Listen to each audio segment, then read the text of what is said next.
الحمد لله نحمده ونستعينه ونستغفره ونؤمن به ونتوكل عليه ونعوذ بالله من شرور أنفسنا ومن سيئات أعمالنا من يهده الله فلا مضل له ومن يضلله فلا هادي له ونشهد أن لا إله إلا الله وحده لا شريك له ونشهد أن سيدنا وسندنا وشفيعنا وحبيبنا ومولانا محمدا عبده ورسوله صلى الله عليه وعلى آله وأصحابه وسلم تسليما كثيرا كثيرا.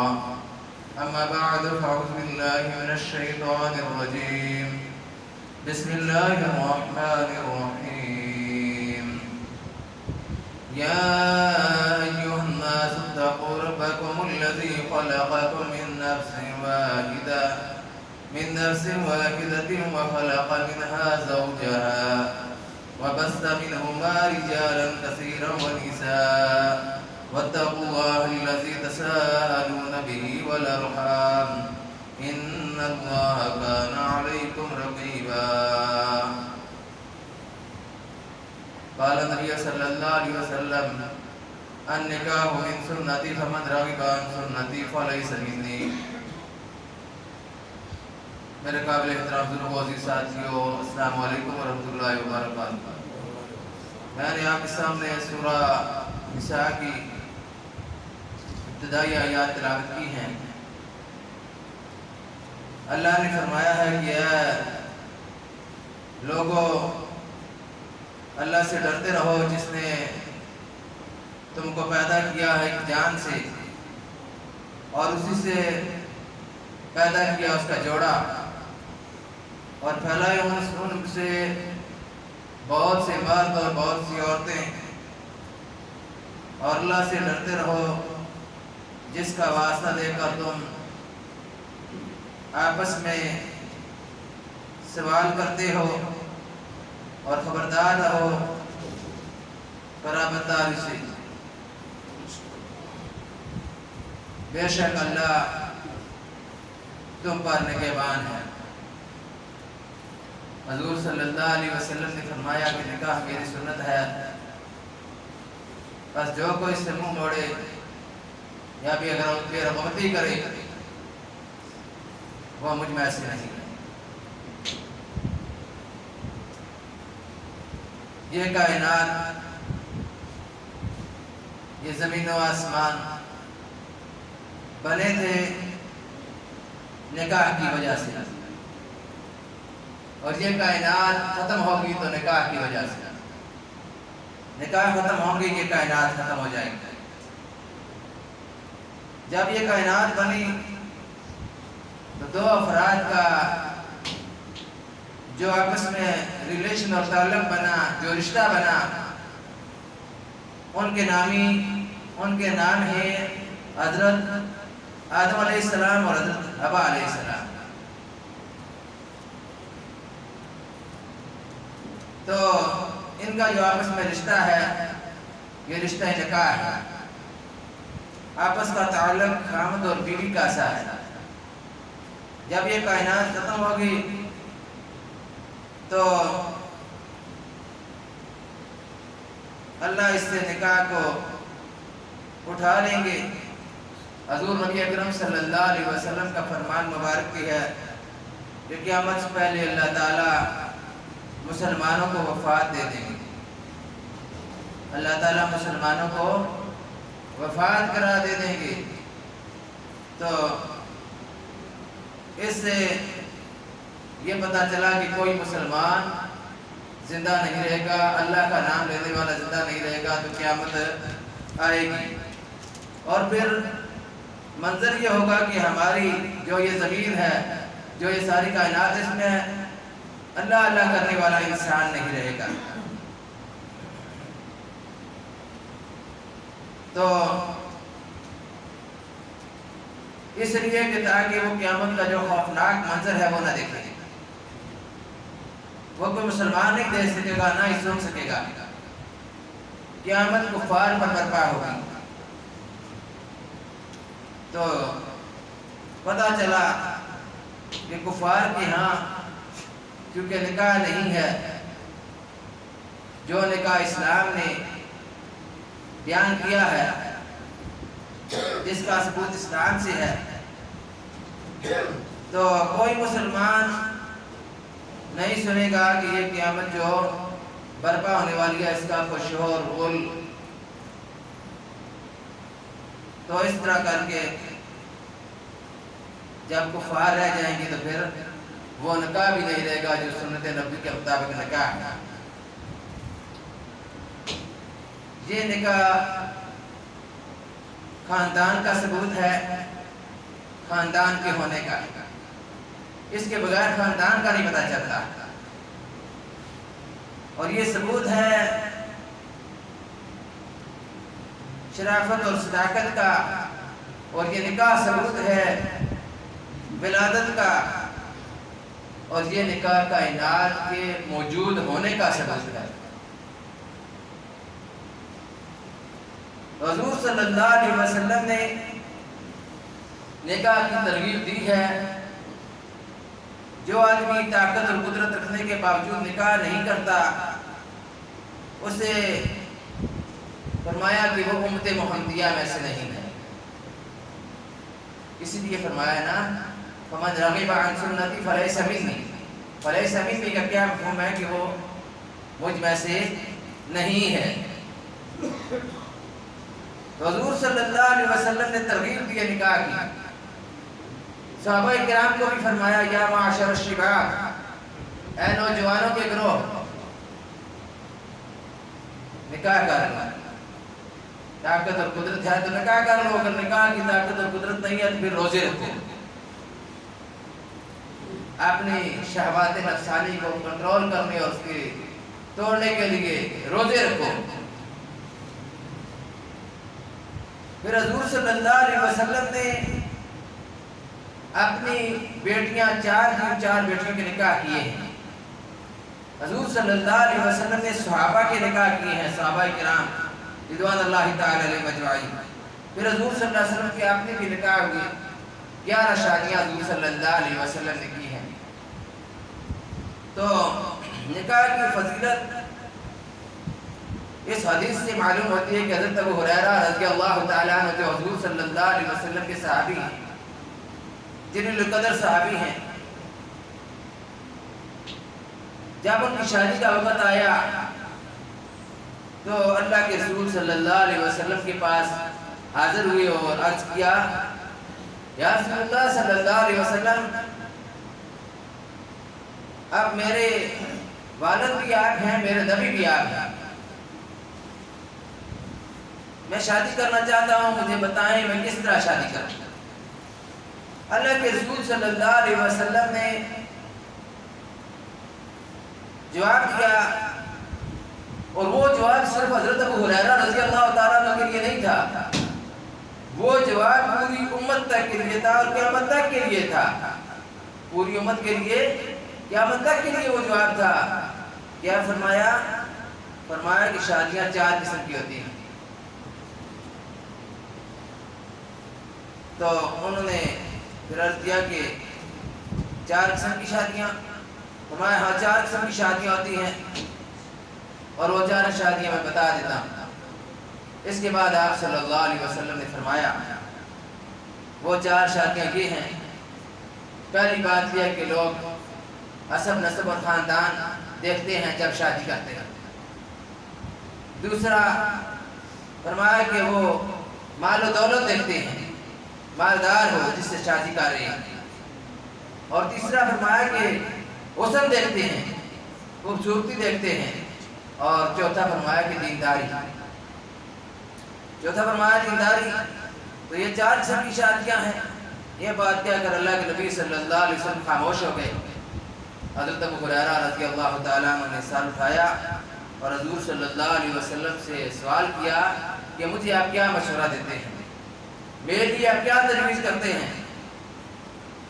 تو ابو ہریرہ رضی اللہ تعالیٰ عنہ اگر چاہتا کہ شادی بھی ہو اور کامیاب بھی ہو یہ حضور صلی اللہ علیہ وسلم سے فرمایا کہ اگر تو چاہتا ہے کہ شادی بھی ہو اور کامیاب بھی ہو تو پھر دینداری کو ترجیح، پھر شادی کرو دینداری کی بنیاد پر، پھر دنیا داری کی بنیاد پر شادی نہ کرو۔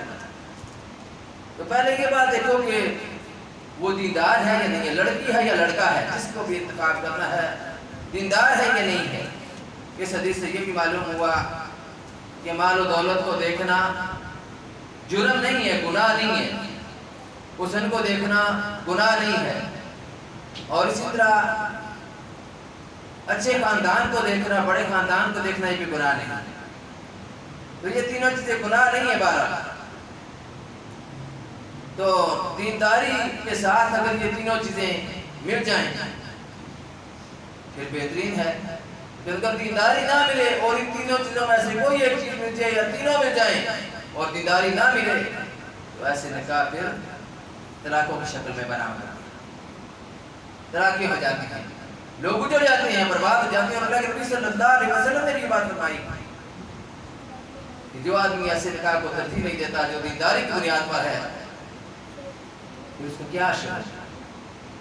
آج ہم اپنے معاشرے میں دیکھ رہے ہیں، کبھی ایسا نہیں ہوا کہ جو آدمی اللہ سے ڈرنے والا ہو، اللہ کا خوف رکھنے والا ہو، اس نے خود بلا کسی وجہ کے طلاق دے دی۔ اگر کوئی شرعی وجہ ہو تو اس پر وہ طلاق دے سکتا ہے، بعض جگہوں پر طلاق دینا ضروری ہو جاتا ہے۔ اگر ایسی کیفیات بیوی کے صورت ان کے پائی جائیں تو طلاق دینا ضروری ہو جاتا ہے۔ تو بے شمار طلاقوں کی وجوہات اور گھریلو جھگڑوں کی وجوہات مال و دولت کی وجہ سے اور بڑے خاندان میں شادی کی وجہ سے اور حسن و جمال کی وجہ سے مسائل پیدا ہو جاتے ہیں۔ تو اگر دینداری کو اہمیت دی جاتی اور دینداری کی وجہ سے لڑکے کے ساتھ یا لڑکی کے ساتھ شادی کی جاتی تو پھر معاملہ کچھ اور ہوتا، پھر کثرت سے طلاقوں کی نوبت نہ آتی۔ تو یہ بھی یاد رکھیں کہ اسلام میں نکاح آسان ہے، اسلام نے اس کو آسان بنایا اور اتنا آسان بنایا کہ آدمی اندازہ کار ہی نہیں سکتا۔ لوگوں نے خود مشکل اس کو بنا دیا، ورنہ یہ دین بڑا آسان ہے۔ حضور نے فرمایا دین و یسرا، دین بڑا آسان ہے اور اس کے احکام بھی بڑے آسان ہیں، تو لوگوں نے خود مشکل بنا دیا۔ نکاح کے دو فرض ہیں، ایک فرض ہے ایجاب و قبول اور دوسرا فرض ہے دو گواہ، ایجاب و قبول اور دو گواہ، اور تیسری چیز مہر ہے، یہ واجب ہے، اس کا ادا کرنا ضروری ہے۔ اللہ نے اس کا قرآن میں حکم دیا ہے۔ تو آج کل کے حساب سے 10 درہم جو آج کل 5000 کے لگ بھگ بنتے ہیں، 5000 روپے، تو زیادہ سے زیادہ جتنا مرضی دے، اگر سونے کا ڈھیر بھی دے دے تو دے سکتا ہے، زیادہ دینے پر کوئی پابندی نہیں ہے، لیکن 5000 سے آج کل کے حساب سے کم نہ ہو، تو یہ واجب ہے۔ جب نکاح ہو جائے گا تو اگر ادا نہ کیا مہر تو آخرت میں عذاب ہوگا، اس کی آخرت میں پکڑ ہوگا، اس کا حقوق العباد کے ساتھ تعلق ہے۔ اس نے اس عورت کا حق غصب کیا ہے اور مہر کے بغیر اس کی شادی تو ہو جائے گی لیکن اس کو پکڑ ہوگی۔ تو فوت ہو جانے کے بعد جائیداد کی جو تقسیم کا طریقہ اسلام نے مقرر کیا اور اللہ نے قرآن میں مقرر کیا ہے، اس کے متعلق بھی کیا فرمایا؟ سب سے پہلے جب جائیداد تقسیم ہوگی، جو آدمی فوت ہو گیا اس کی سب سے پہلے مہر نکالا جائے، مہر دینے کے بعد اس کی والدہ کو جائیداد سے حصہ دیا جائے گا، اس کے بہن بھائیوں کو وراثت سے حصہ دیا جائے گا، اس کے باقی جو رشتہ دار ہیں، اس کا والد ہے، یہ باقی ان کو جائیداد سے وراثت سے حصہ دیا جائے گا۔ لیکن سب سے پہلے کیا چیز نکالی جائے گی؟ مہر نکالا جائے گا، کیونکہ اس کا قرض ہے۔ تو اس لیے اس کی ادائیگی بہت ضروری ہے۔ بعض لوگ کہتے ہیں مہر معاف کر دیں، یہ معاف نہیں کرانا چاہیے، یہ ظلم ہے، یہ گناہ ہے۔ ہاں آپ مہر دے دیں، ہاتھ میں پکڑانا ہے مہر، اس عورت کے ہاتھ میں پکڑانا ہے مہر، کسی اور کو نہیں دینا، نہ زبانی صرف لکھ پڑھ، بس اس کو مہر دینا ہے۔ اس کے بعد وہ اپنے ہاتھ میں لینے کے بعد اگر واپس کرنا چاہے، معاف کرنا چاہے تو وہ کر سکتی ہے، وہ اس کو حق ہے اس کا کہ وہ اگر معاف کرنا چاہے تو وہ پھر کر سکتی ہے۔ تو اپنی مرضی سے وہ جس کا چاہے خرچ کرے، اس میں پھر کسی کی دخل اندازی بھی نہیں ہوگی، جس کو مرضی دے باہر پہن کا ہے، جو مرضی کرے، اس کی وہ ملکیت ہے، وہ اس کو جس طرح مرضی چاہے خرچ کرے، کسی کی اس میں دخل اندازی نہیں ہوگی۔ تو 3 سنتے ہیں اسی طرح کر کے نکاح کی۔ خطبہ نکاح سنت ہے، چواری پھینکنا سنت ہے۔ حضور صلی اللہ علیہ وسلم نکاح کے موقع پر چوارے جو ہاتھ میں لیتے اس طرح کر کے تو سارے لوگوں پر ایسے کر کے آرام سے پھینک دیتے تھے اور پھر وہ لوگ ان کو اٹھا لیتے تھے۔ تو یہ سنت عمل ہے۔ پھر اسی طرح دعوت ولیمہ ہے تیسری جو سنت شادی کی، اس میں بھی حضور صلی اللہ علیہ وسلم نے فرمایا کہ وہ ولیمہ بدترین ولیمہ ہے جس میں غرباء کو چھوڑ دیا جائے اور بڑے لوگوں کو صرف لایا جائے، یا برادری کے لوگوں کو صرف لایا جائے اور غریب لوگوں کو چھوڑ دیا جائے۔ حضور نے اس پر فرمایا کہ وہ بدترین ولیمہ ہے۔ آج کل اگر ہم دیکھیں تو اس کو ہم نے خود کتنا مشکل بنا دیا ہے۔ لوگ کہتے ہیں جی آج عید ہے، شادی سے پہلے ہی کتنے پروگرامات کیے جاتے ہیں جن پر بے انتہا پیسہ خرچ کیا جاتا ہے، بے تحاشا پیسہ خرچ کیا جاتا ہے۔ پھر مہندی ہے، اس پر بے شمار پیسہ خرچ کیا جاتا ہے۔ پھر کہتے ہیں جی آج شعر ہوں گے، وہاں پر بے شمار پیسہ اڑایا جاتا ہے۔ ہزاروں لاکھوں کی تعداد میں شادی ہونے سے پہلے ہی پیسے اڑا دیے جاتے ہیں۔ اسلام اس چیز سے منع کرتا ہے، منع ہی نہیں کرتا بلکہ اللہ نے فرمایا ہے کہ ان المبذرین کانوا اخوان الشیاطین، کہ جو فضول خرچ ہیں وہ شیطان کے بھائی ہیں۔ وکان الشیطان لربہ کفورا، اور شیطان اپنے رب کا بڑا ناشکرا ہے۔ تو یہ نکاح کی بات اصل میں اس وجہ سے کی ہے، جو اصل بات ہے کہ ہمارے مسلمانوں میں سے مرد ہوں یا عورتیں، بعض مغربی تہذیب کے لوگ ان کو چن لیتے ہیں اپنے مقصد کے لیے۔ یہ چند دن پہلے ملالہ یوسفزئی کی بدترین اور فاشسٹ لبریز گفتگو جو برطانوی میگزین میں آئی ہے، اس نے کہا کہ انٹرویو دیتے ہوئے کہ کسی کو اپنی زندگی میں رکھنے کے لیے نکاح پر دستخط کی کیا ضرورت ہے، صرف پارٹنر بن کر کیوں نہ رہ سکتے، پارٹنر بن کر کیوں نہیں رہ سکتے، صرف اس پر نکاح کی کیا ضرورت ہے۔ یعنی اس نے نکاح کی ضرورت کو اہمیت نہیں دی، اور لوگ کہتے ہیں کہ لوگ شادی کیوں کرتے ہیں یہ میری سمجھ میں نہیں آتا۔ یہ مغربی معاشرہ ہے، یہ میرا جسم میری مرضی والا معاشرہ ہے، اور اسلام اس معاشرے کو مسترد کرتا ہے۔ اسلام نے ہمیں تہذیب سکھائی ہے، اسلام نے یہ بتایا ہے کہ پہلے دن سے جب آدم و حوا علیہ السلام کی تخلیق ہوئی تو اس وقت بھی ان کا نکاح ہوا اور وہ رشتہ ازدواج میں باندھ دیے گئے۔ اور آج دیکھیں تو آج بھی آپ دیکھیں گے تو معاشرے کی طرح سے لوگ موجود ہیں جن کو لوگ سمجھتے کہ شاید یہ ترقی یافتہ لوگ ہیں، یہ پڑھے لکھے لوگ ہیں، ان کو لوگوں نے بڑے نوبل کیے، نوبل انعام یافتہ ہیں، تو یہ جاہلیت کے لوگ ہیں، اسلام سے دور ذہن رکھنے والے لوگ ہیں، ان کو اسلام کی ہوا تک نہیں لگی ہے۔ حضور صلی اللہ علیہ وسلم کی سنتوں کے خلاف اور قرآن کے خلاف اور اسلام کے خلاف اور اللہ